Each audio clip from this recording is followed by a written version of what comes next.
All right, I like what you got there. Let me show you what I got. Check this out. Bring the bass line. Hey, yo, shut it down. Hello, I am the Thereadheadgemini.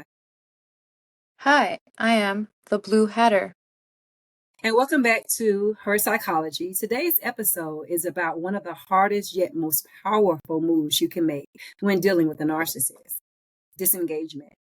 It isn't silence out of fear, and it isn't avoidance. It's the intentional act of stepping out of the game they want to play. Today, we'll ask the questions many of you have about disengaging and answer them so that you can begin reclaiming your peace. So today, Bleuhatter, I'm going to start out with questions about disengaging from a narcissist. I will ask you a question, and you give me your answer, and then I'll tell you how we can disengage.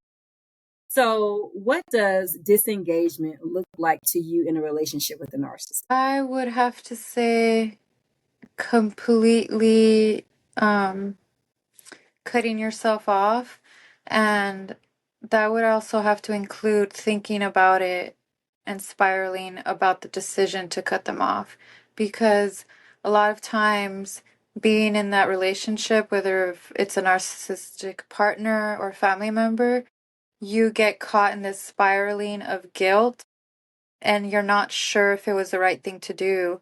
So even if you do cut contact or create boundaries or limit it, I in the beginning would get stuck in the thought process. So they would still have all this control over me because I'm like feeling guilty. I'm feeling maybe I was wrong. Maybe I could, work with them, and putting the problem back onto myself.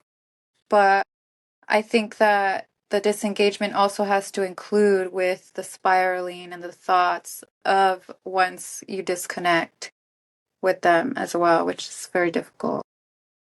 Yes, it is very difficult. I would say that disengaging from a narcissist can be completely hard, especially when you have children with them. I find that to be the most hardest time to disengage. When you have children, or when you're dealing with it from a parental aspect, like when they're your parent, or when they're something like a sibling, somebody that you know you're going to have to come in contact with all the time or be around all the time, those are the hardest situations to disengage from. Disengagement means no longer feeding the cycle of conflict, arguments, or manipulation. It appears that not taking the bait, staying neutral in your responses, and setting firm boundaries and effective strategies. And you don't defend or over-explain yourself or justify yourself. You respond minimally and factually. I'll give an example of that. I was with I'm going to say friend. We were dating. And I was at his house. I'm not going to right now call him a narcissist, but in my profession, I can pretty much say that he probably is a narcissist. He fits at least 7 of the 9 to 15 criteria. I study people that I date. And, we use that label narcissist a whole lot, but I really don't like to use that word when dealing with people, especially when you're in relationships, because we just throw the word around a lot, like I said. So we got into a disagreement. I talked about this in the last episode. Disagreement wasn't a big disagreement. And I noticed that right off, the accountability was shifted to me. I paid attention to that, but I didn't go into thinking about that. What I started doing was making mental notes of every time I said something to him, what his response was. Because that was going to tell me if I was dealing with somebody who was emotionally mature or immature. And some of the things that he used was emotional, sensitive, you should fix what's wrong with you. And when I started hearing those things, I think, so let me go back to the you should fix what's wrong with you. My argument was, or my stance was, that you said something. I viewed it to be as if though you were frustrated with me asking you a question. That was my perception. His response was, maybe you should work on your perception. That was a key sign to me that, so you are the type of person that does the old bait and switch.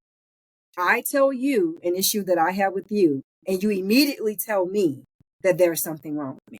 So those are things that narcissists will do. They will deflect and they will turn the conversation on you as if though what you're saying about them does not qualify or cannot be validated. Does that make sense? Yes. How is disengaging different from silent treatment or evidence? Disengagement different from the silent treatment?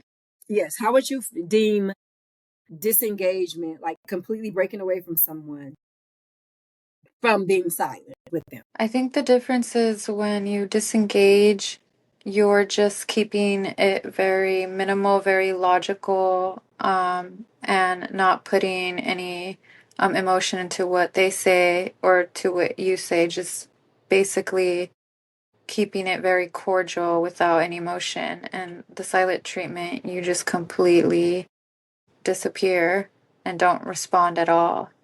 And I think that, there needs to be a middle so you're able to set boundaries because I noticed in the past, like if I was to do this just completely silence, I never learned to set those boundaries. So that's a difference in my opinion. Okay. I think that most narcissists use silent treatment to punish and have control over you. But disengagement to me is a lot different because disengagement is a conscious choice for your peace.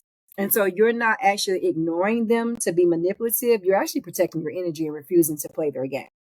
So if I disengage with you, like that person we were just talking about, my disengagement was to no longer have a part of that conversation, remove myself from that conversation, and then immediately remove myself from that person.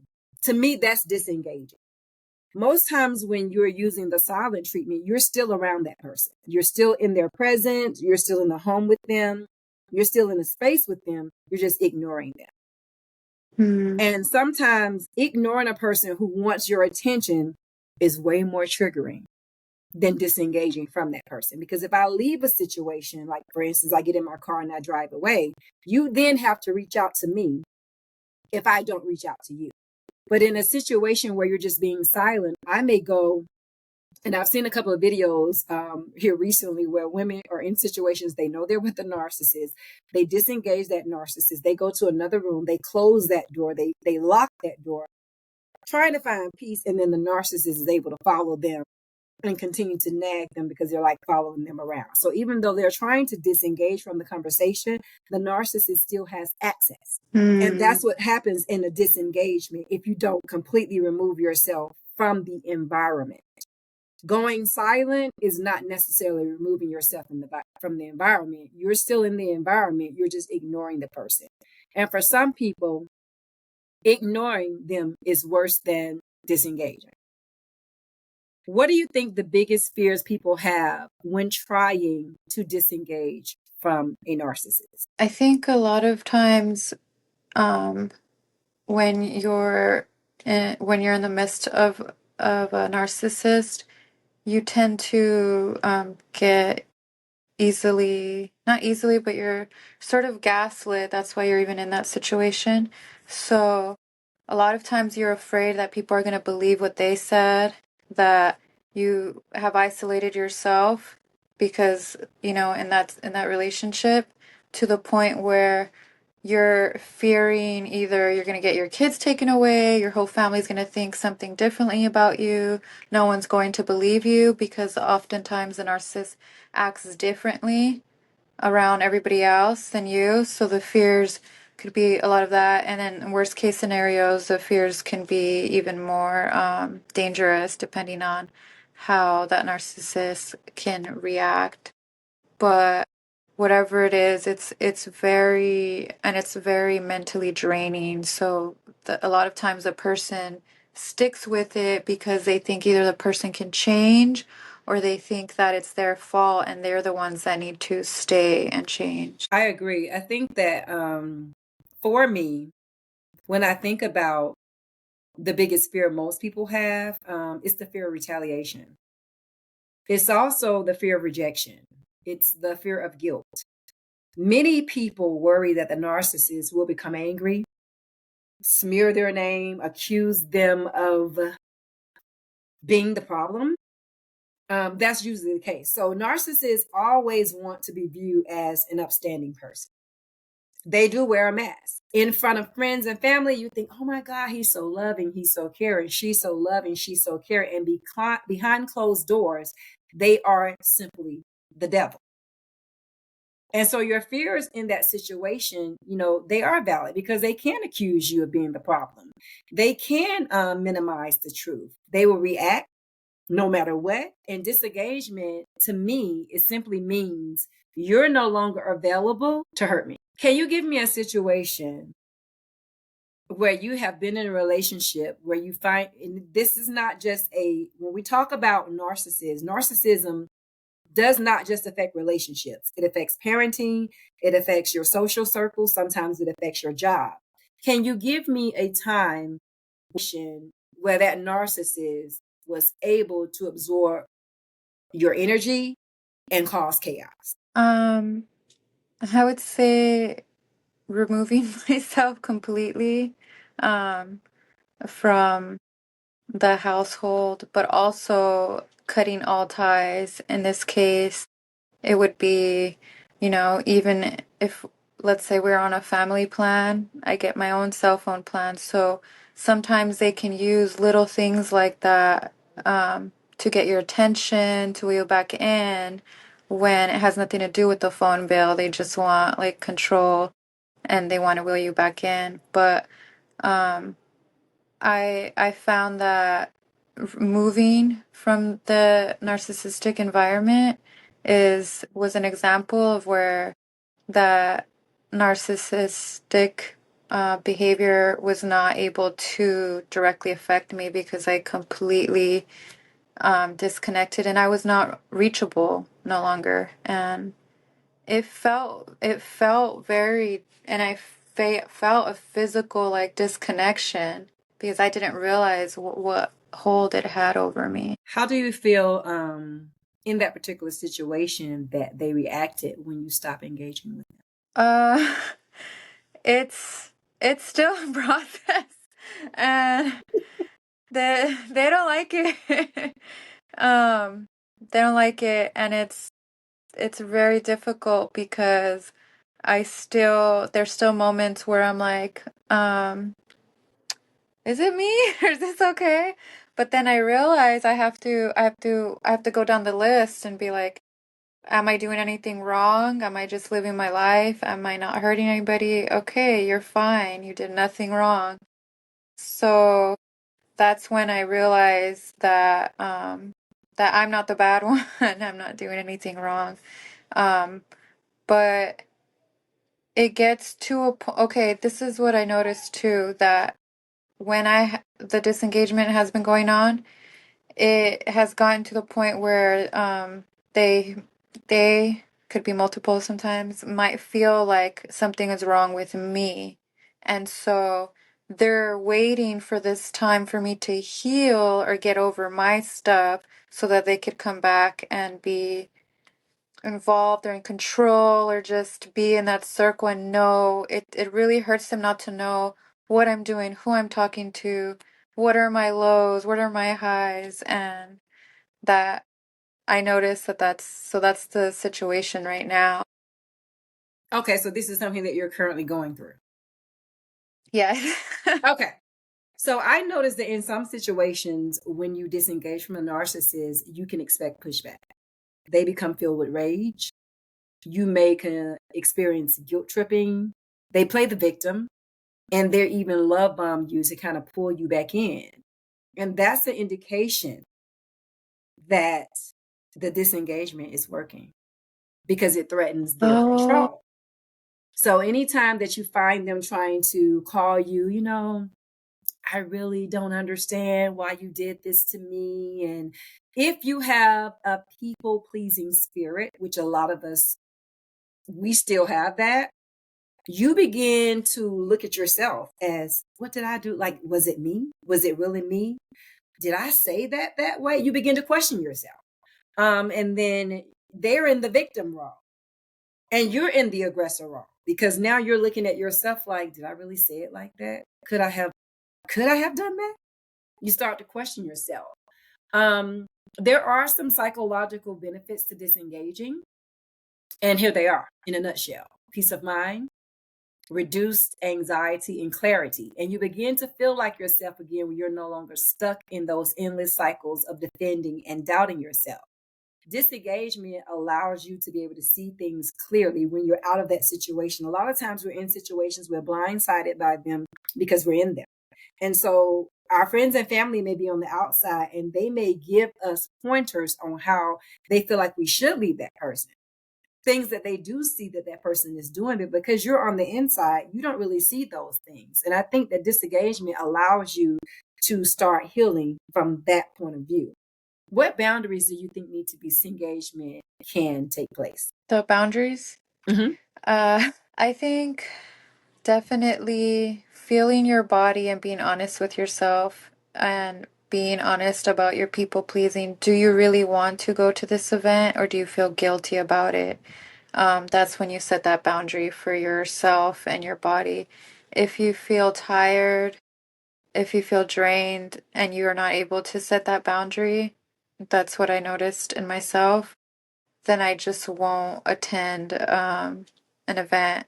And another thing is where I had the problem is that this person or people would call me, text me, anything. It didn't matter where I was, what I was doing. I would feel like I had to pick up. And if I didn't pick up, I had to give a long explanation why, what I'm doing, why I'm so busy and overwhelmed, and why I didn't, text back. So for me, a boundary would be not responding if you're busy. You don't have to answer, you don't have to reply. And not only that, but not having to send paragraphs and learning that no is a complete sentence. No, thank you. Or, I'm busy. So that's a big one. Also just putting yourself, not even putting yourself in a situation where you're going to get triggered, and just making it, let's say, if you go to that household, it's going to be on their terms and those rules. So instead, if you want to meet up with it, if the narcissist happens to be like a family member or something like that, and you feel like you still want to have the relationship, but you want boundaries, then you could meet somewhere else where they're not in control of the environment so you can feel safe. So I was in a very, I'm going to say, verbally abusive relationship. My ex-husband was very verbally abusive. And when I say verbally abusive, he automatically cursed a lot already. But every time we would get into a disagreement, he would start cursing, raise his voice very loudly, walking up on you, over talking you, could never be called out, would always deflect. And to me, that's a bullying tactic. I am a person that is very strong-willed. You can't really bully me. I'm very outspoken. So none of those tactics, I think, really worked in our relationship. And I think that was very frustrating for him because I never backed down. I'm not one to back down. I have been living on my own and taking care of myself since I was 16 years old. And I know I can be without a man. I know I can live my life perfectly without a man in it and be fine. In those situations, I feel like a lot of his frustration and anger towards me was due to a lack of himself. For 17 years of our relationship and marriage, he did not work. And if he did work, it was little spurts of working. He may coach and get paid at the end of the season for football. He may work with his brother, make a couple of dollars there. He was watching his grandmother when she was going through Alzheimer's. So I think the family may have been giving him money because he had money for gas and things like that. So I'm pretty sure they were giving him money, but he didn't have money to take care of a household. And I can remember one day having a conversation with my sister-in-law. And she said to me that he had borrowed some money from his brother, which was her husband. There's only two of them. And he said he needed the money for the rent. And I explained to her, because I know he didn't need the money for the rent. I've always worked and paid my own bills. And so I said, well, if he borrowed money, It wasn't for rent. He borrowed it to probably support his marijuana habit, because I've never needed him to pay my bills, not once, except for when I was pregnant with our son. And at that time, I couldn't work for like 9 months. I was having uterine spasms, and they caused me not to be able to stand up straight, not to be able to work. I could walk around the house, like maybe go in the kitchen, fix me something to eat, go to the bathroom and things like that. But for the most part, my risk of pregnancy was high the entire time with my son. I am a 2-time breast cancer survivor, so that played a factor into me getting pregnant, because after I had my last son, which was 10 years prior to this son, they had already told me I would never be able to have another child. So that pregnancy was very, very hard. And so at the time that I got pregnant, I was working 2 jobs. I had to stop working. And he had just started working with his friends. They were doing some things in the schools with mobile dentistry.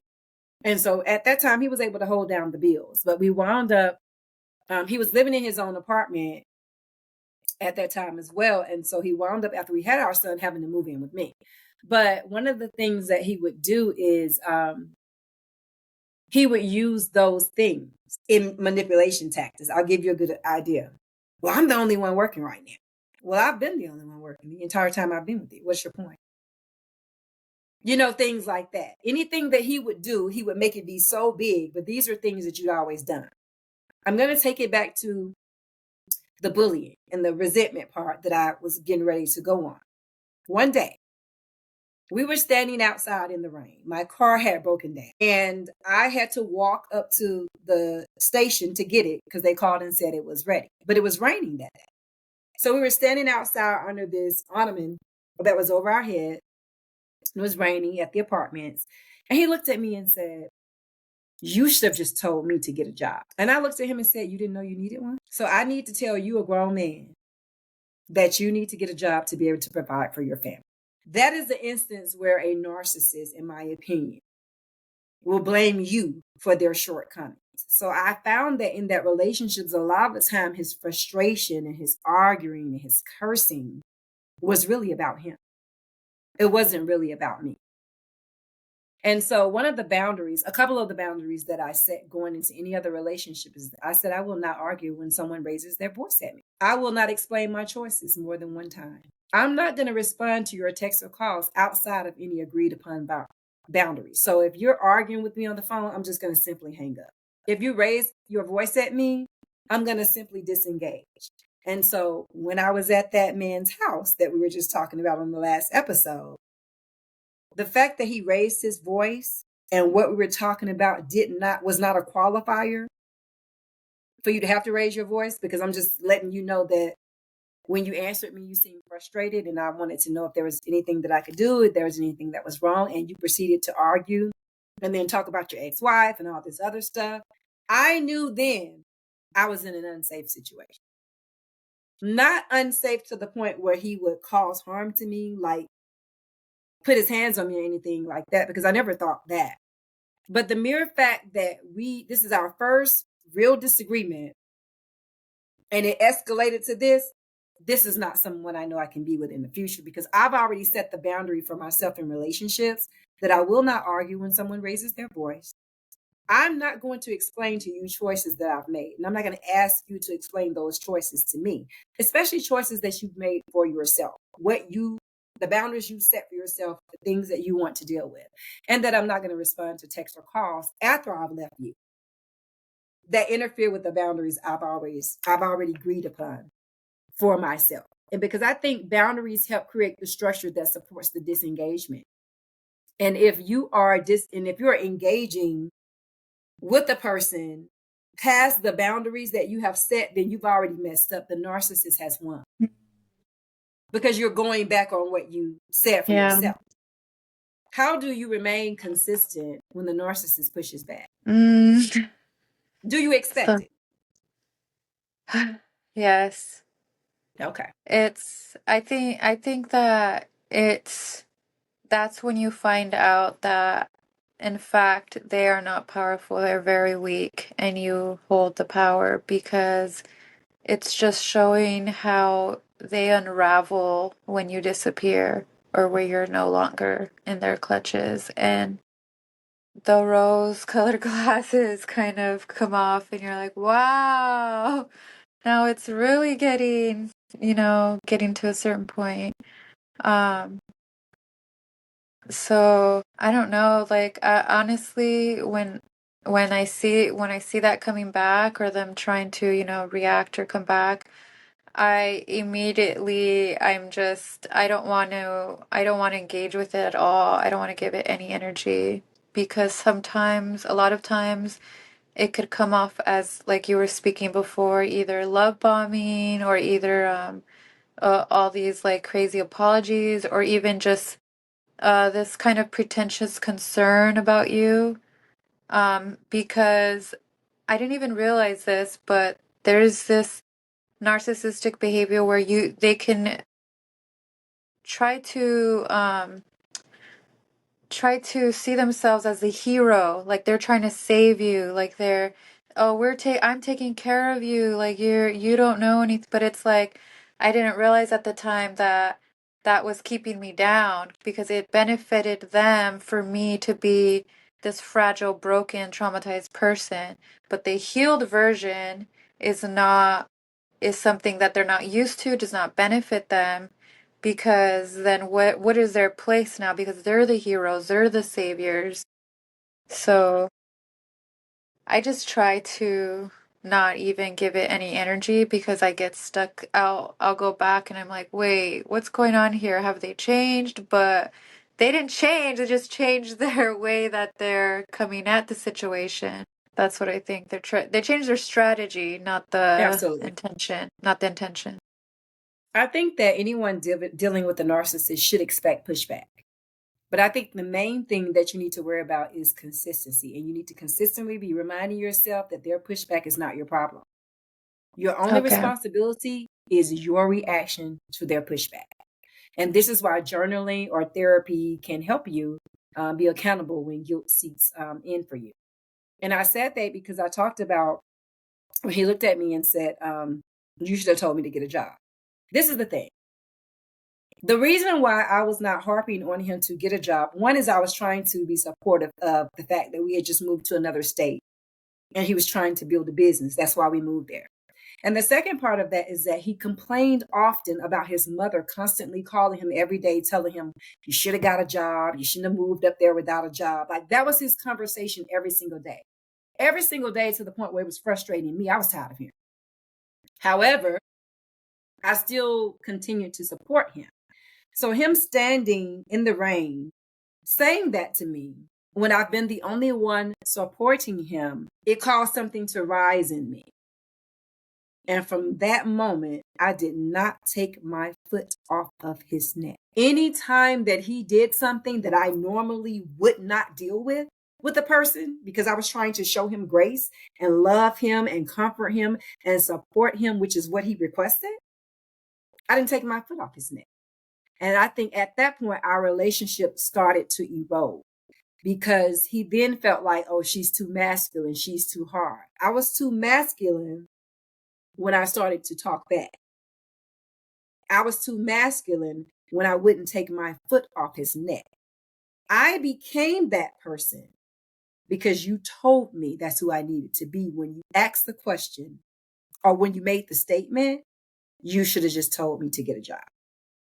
That's the person I became. Because at first I was operating outside of who I really was. Did you get it?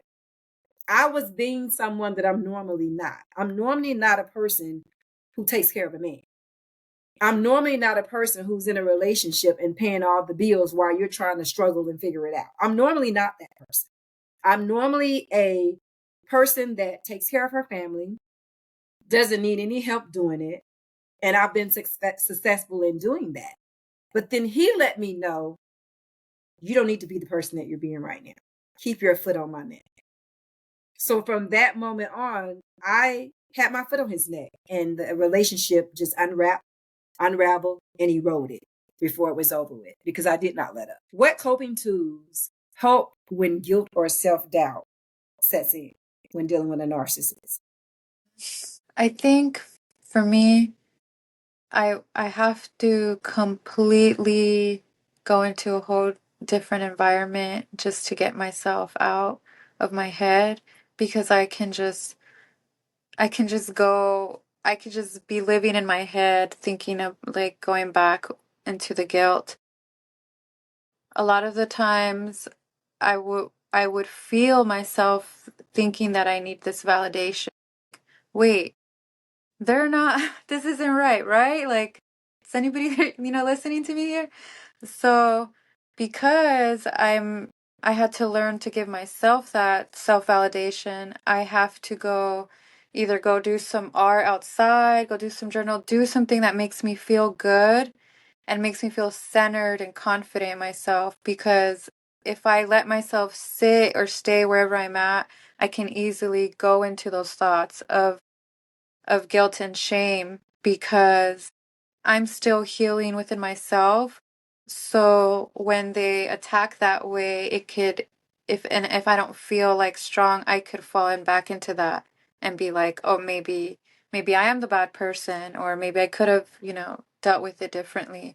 So definitely journaling, doing something that makes me feel confident in myself and in my choice that, okay, this is okay that you set this boundary and that you disengaged.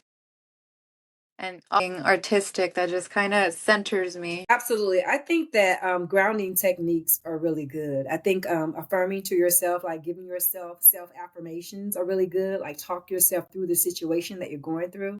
I think journaling is great. You mentioned that. Support groups, therapy. Um, when the guilt hits you, you do have to remind yourself that you're not responsible for someone else's inability to respect your boundaries. Your boundaries are to protect you, they're not for other people. And a lot of people feel like they get upset when you set boundaries for yourself, because then they can't do what they want to do to you in your life. And I think boundaries for narcissists is like kryptonite. I don't think that narcissists respect boundaries, because then you trigger them into becoming someone who they don't want to become, which is a decent human being. You kind of trigger them into having to make a decision. Am I going to be able to get my supply from this person, or am I going to have to move on to the next? Because you'll find that when you set those boundaries, they become violent. That's when you find yourself in abusive relationships. That's when you find yourself being bullied. How dare you tell me I cannot? How can disengagement be practiced in family dynamics versus romantic relationships? That one's a tough one. I think that's probably one of the hardest ones for people, including me. Especially with big families, with different cultures, because it's not just your family and what your family culture, looks like, but it's society's culture. So in your head, you have your work, you have your job, but then you have the holidays and you have the birthdays. So even though you decide to disengage, you know that this specific holiday is triggering and you've decided you don't want to go to it, you're going to have that pressure of the rest of the world. Well, it's Christmas. Well, it's Thanksgiving. You're supposed to be with family. And even when you decide that, you just have all the ads and have all the music all in your face. So it becomes difficult to disengage. And I think the best thing you can do is find your own tribe, find your own family that does support you. So that when you go into those spaces where you need to disengage with your problematic family, that you know that you have your own tribe, you have your own support system, um, and also doing like meditations and centering yourself before you go into those spaces. I also noticed that walking away is okay. If you decide to go to something with your family and you're there, something happens, it's okay to leave. It's okay to go to the restroom. It's okay to walk away at any moment. And I think that's the best thing you can do, because oftentimes they want you to react and they want to show, "Oh, look, what an emotional mess she is. So the best thing to do is just be like, okay, and then exit. um, but definitely, I think I honestly think it's harder than when you're in a relationship, because it's easy to tell a partner you didn't know them your whole life, they're not your blood or anything like that. So it's easier to, make that make sense in your head, but it's so hard when it's embedded in you to family's important, family's the most thing, but you need to be with your family. This is a holiday. How can you do this to us? But what about this? But your mom's gonna die. But your brother's going through this. This is the most important thing. Like, there's just all of these scenarios Oh my just going through goodness. your head. And it's just like, no. You have to fight that. You have to fight society. You have to fight the culture. You have to fight like all those narratives. I agree with that. Disengagement for me with my family looked a little bit different. I do have good relationships with my siblings. Like I said, there are 8 of us. Well, actually 10 if you're counting the outside children, and I do count them. Disengagement looks like to me redirecting my conversations and limiting my Okay. visits home to Atlanta, which is where I'm from. I don't debate my life choices. I can remember I moved away from Atlanta in 2004, and I have not returned but one time. I went back in 2012 and I lived there for a year because I was going through breast cancer. But then after my breast cancer, I moved back away. And although I have relationships with my family, I don't go to every event that they hold because I have a narcissistic mother. And since I have been in Las Vegas and every other city that I've lived in, I have not visited home as often. If I can see and speak with my sisters and brothers over the phone, there's no need for me to go home for every little event that we have. And I say that because I moved away, and 2 of my other sisters, they moved away as well. And a lot of our family, they don't come visit us. And so in my mind, if we all care the same and we love each other the same and we all have families, children, husbands, girlfriends, wives, if you guys are not making a conscious effort to get in your car and come visit me, then I don't feel guilty for not coming to visit you. And I've lived in Indiana. I've lived in Houston, Atlanta. I'm in Las Vegas right now. I've lived in Nashville, Tennessee. And I can say out of all the places that I've lived, I've only been visited in those places one time. And that would have to be Indiana when me and my ex-husband got married. My family got into a van and they all drove down with some of the extended family to attend the wedding that we had. Because we got married at the courthouse first, but then we had a big wedding that was actually in Nashville. And so they attended that. So we're talking about I've lived in Nashville, Houston, Indiana, and now I'm in Las Vegas and I haven't had any visits from my family. So that just has shown me that I don't have to get in my car and visit every time that there's an event because you guys are not making the same conscious effort. Is that a problem as far as me not seeing them as often? No, because I'm an introvert. And even when I lived in Atlanta, I didn't just go to people's houses visiting them. You know how some people, you live in the same place. Hey, what you doing today? I'm going to come over. I've never been that person because growing up, we didn't have a lot of family at our house. And so that's kind of like something that I experienced, growing up. We didn't have a lot of people coming in and out of our house growing up as children. And as an adult, I just adopted that one because I have 3 daughters and you just can't have everybody around your children. And it could be paranoia. It could be setting boundaries. It could be safety measures. But at the end of the day, I've just never been the type of person that's around people a lot, even when they're family. With a romantic partner, it may look like gray rock. It may look like being neutral, staying calm. It may look like having a boring response to something. And at that point, they're going to lose power. Because if you're gray rocking them, you are seeming neutral, you're acting as if though they're not interesting, it's going to bring one or two things. It's going to cause that narcissist to retreat, or it's going to cause them to become violent because they don't know how to handle the response that you're giving them. What role does support, therapy, journaling, and community play in maintaining disengagement from a narcissist to you? I think it plays a vital role. I felt it even recently because I kind of been all over the place and I haven't been able to write in my journal or do any kind of art. So what happens is you get pent up and you have nowhere to release all of this stuff that you just need to you need to process. And sometimes it's just going through your thoughts. Um, so I think it's important, and I think that everybody should do it. Honestly, a lot of people are walking around and not thinking of not self-analyzing, not really understanding. And when you write down things without even thinking, and then after a week you look back at it and you're able to see, oh, that's where I was at, or that's where, and then that can help you get through it because you understand. You start having these thoughts when this happens. Look at these patterns. What can you do now differently? Um, and you could see your progress, you could understand your mind, yourself, and you could even understand how you feel or how you react in different scenarios. I noticed that writing down how I feel around these Mm-hmm. environments, how it feels in my body, and I noticed patterns. I was like, wow, my body feels constricted. I start feeling a big thing is my voice. My voice changes.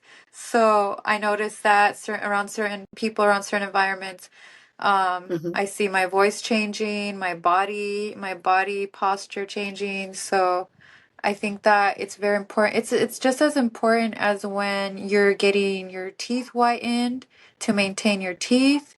Um, when someone has diabetes, you have to maintain your sugar levels, and I think that it's the same thing as doing that. It's very important, like doing a tune-up. You need to always be tuned up. You need to make sure you have that oil change.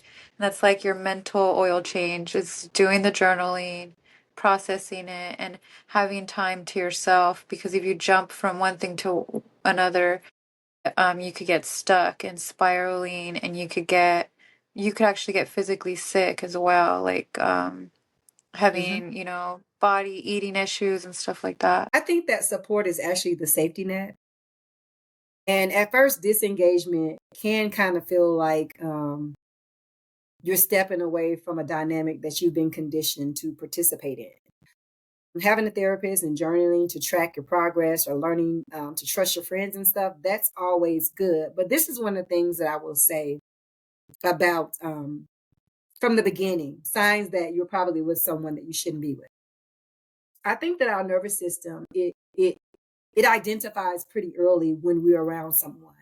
And I was having a conversation with my divinity, and I told her that a lot of times when people feel butterflies, that shouldn't be happening when you're in a relationship. Um, People think that butterflies is, oh my God, ooh, I'm happy to see him. But that's actually to me a warning sign. If I get into a relationship with someone and I feel absolutely nothing when I'm around them, I feel more safe with that person than the person that I get around and all of a sudden I'm nervous. And because why is my body putting off those signals? To me, that is not natural. And I was reading something not long ago one time when I was asking myself those questions, and I can't remember who the author was, but they said the same thing. They said butterflies are actually a sign that stop, this is danger. You Wow. should be calm and you should feel safe around a person that has no ill intention towards you. I feel like I'm an energy person, and so I really can feed off of a person's energy. I've walked into rooms and the energy in the room has been like, you got to leave here because it has not felt right. I'm not going to say that that's discernment all of the time because everybody's discernment is not activated. Hence why we get in bad relationships to begin with. But one of the things that I do pay attention to is how my body responds to you in your presence. And if I get around you and I'm always feeling nervous and I'm always feeling like, oh, my stomach is upset, or oh my God, I don't know what to say, like I'm some 5-year-old or 10-year-old kid and I don't know, it's a place that I'm not used to being around and I feel scared, then I know that that's probably a person that is not good. I do not take butterflies as a sign that a person is safe. How do you feel about that? That's very interesting to me, actually. I feel strongly about that because I've recently read a few things about how us as women were taking away our instincts and that we have so much power that we're so unaware of, and we're told so much that we're either crazy, we're emotional, we're dramatic, we're reading into things. And more, not only in studies, but historical context that was erased, is that women do have almost like a second sense. Biologically, we could smell more, we see more details. Um, so one thing that I noticed too is like I would feel all of these things in my stomach, almost like it was a warning sign before these terrible things happened to me. And I always ignored them because I was told my whole life that I was too sensitive, I was too emotional, or in the past I was hospitalized because I was, told that I was not well because I was imagining things. So it got to the point where I had to tell myself and not trust my own instincts. And so when you say that, I'm like, oh my God, yes, I believe that completely, and I feel like that happens with a lot of women where they know, their body knows before they can even process it that this is not right. Even when a woman's walking down through an alley and and she knows something is there or she shouldn't walk out, like she feels it, and it could be to the most simplest, smallest things of even walking into a store or being in a situation where I remember even at school with a professor, I had this weird feeling about him there, and there was no signs that he was weird. And I ended up Mhm. dropping the class, and everything on paper was like perfect. This was a good professor, he had a nice family, everybody wanted to be in his class, and for some reason, I had this weird feeling and I just was like, I don't know. For some reason, I want to take this class instead. Months later, I found out that he was accused and he had been doing these inappropriate things with other students, and he ended up being arrested. And all I did was walk into that classroom one time, and I didn't feel right. So, As you were speaking, I thought back to the last episode where we talked about when I was kidnapped and raped. And remember, I talked about how, as the guy was asking my brother to let me stand outside with him, I already found that to be weird. But wow. the closer we got to the store, something in me was just building, and something told me he is dangerous. And so it said, throw your umbrella in the store and try to run after it. And so from that moment on to this one, me being a grown adult and actually knowing safety and fear and scarcity and just how your mind works around people that are unsafe, that 4-year-old knew. So if that 4-year-old knew, why won't this 51-year-old be able to tell? So when you get in certain situations, you walk into a room and it's like, this ain't it. Or you go around a group of people, they start talking and you're like, I don't need to be here. I can say that about certain lives that I go into on TikTok. You go into a live and, they start talking, and then one person's, before I can look at your screen name and tell if you're about to be on some bullshit. Anybody that comes in and their screen name starts with King, Chaos, the devil himself, I mean, hello, red flag. They're about to be non-kingish, completely the devil, and they're going to bring a lot of chaos. I believe that names matter. I'm going to use my name, for instance. It says the redhead Gemini.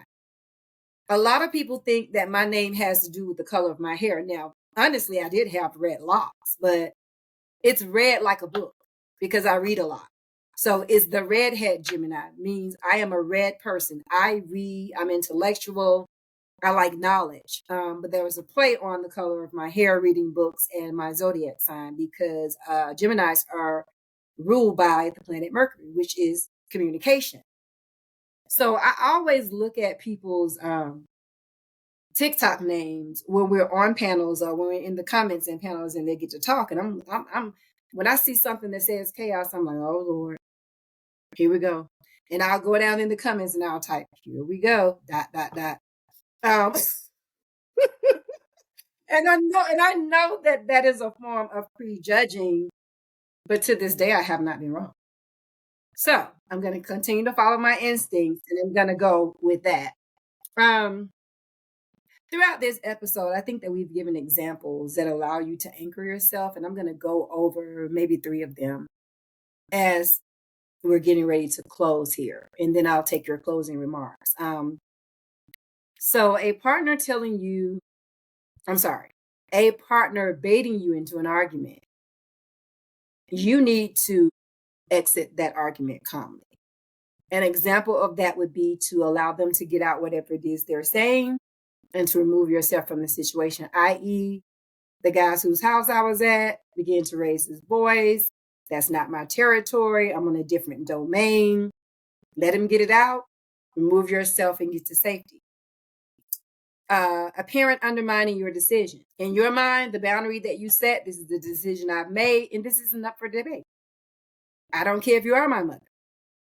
I don't care if you are my father. You were able to live your life the way that you wanted to live it. And one of the things that I've never done with my children, I'm very proud of that to this day, is tell them to do something that I want them to do. I give my daughters advice. I give them examples of things that I've gone through by doing exactly what it is that they're thinking about doing, because that's what we should be doing as parents. We should be giving them the insight and the knowledge, examples of why this probably isn't going to work, but I'm never going to talk them out of doing it if that's what they want to do. I feel like people have to learn for themselves. And then the last thing is, if you're in a workplace environment and a narcissist is trying to embarrass you, you stay professional and neutral. Do not give them the plate of food that they're begging for. Narcissists feed off of chaos. They feed off of your feelings. They feed off of your responses to them. And a lot of times they will try to goad you into blowing up and looking crazy, and then they retreat to, what is wrong with you? Why did you do that? I didn't even say that like that. Man, you being emotional. Man, why you acting like that? It wasn't even that deep. Gaslighting 101. And so that's why I say you have to stay out of situations. You have to be able to determine when somebody is goading you, when you're dealing with a narcissist. And a lot of that comes from having logic. And in order for you to be logical, you have to have emotional maturity and emotional intelligence. You're not logical if you're missing either one of those components. Because if you're emotionally immature, you're going to do something crazy. And if you're not emotionally intellectual, you're not going to know how to guide yourself through that situation. So those are 2 pointers. Stay logical, work on your emotions, mentally and maturely and intellectually work on those. And so that that person cannot goad you into situations that you do not want to be in. Do you have any closing remarks? Just to remember to disengage and don't feel guilty about setting those boundaries, just because I know that I've gone through it. So I just want women to know it's okay if you do have those where you like accidentally engage. It's okay. Just try again and, keep going, keep moving forward, because a lot of times we'll dwell on like, oh, well, I messed up. Like, I messed it up now. But that's something that, I'm working on as well. So we're in it together. Disengage, set those Absolutely. boundaries. Disengage. So yes. Disengage. Absolutely. My affirmation for today is to release the need to defend, explain, or absorb anybody's chaos. Honor your peace and know that disengagement is not rejection. It is your protection, because your boundaries are your freedom. So here are my closing remarks. Disengagement is not cruel. It's not abandonment. It's the radical act of refusing to be used as fuel for someone else's dysfunction. A narcissist thrives on your reaction. The moment you stop engaging, you starve the cycle. That silence, that calm, that is your power. And remember, disengagement is not the end of you. It is the beginning of you. Here are some suggested books for today's episode. Disarming the Narcissist by Wendy T. Bihari. Stop Creating the Borderline or Narcissist. Margulis, I don't know the last name, but I'm going to spell it. F-J-E-L-S-T-A-D. Dodging Energy Vampires. Christian Northrup. Psychopathic Free. Jackson McKenzie. And Should I Stay or Should I Go by Ramani Durvasula. This is going to end today's episode on disengaging with the narcissist. I am the Redhead Gemini, signing off.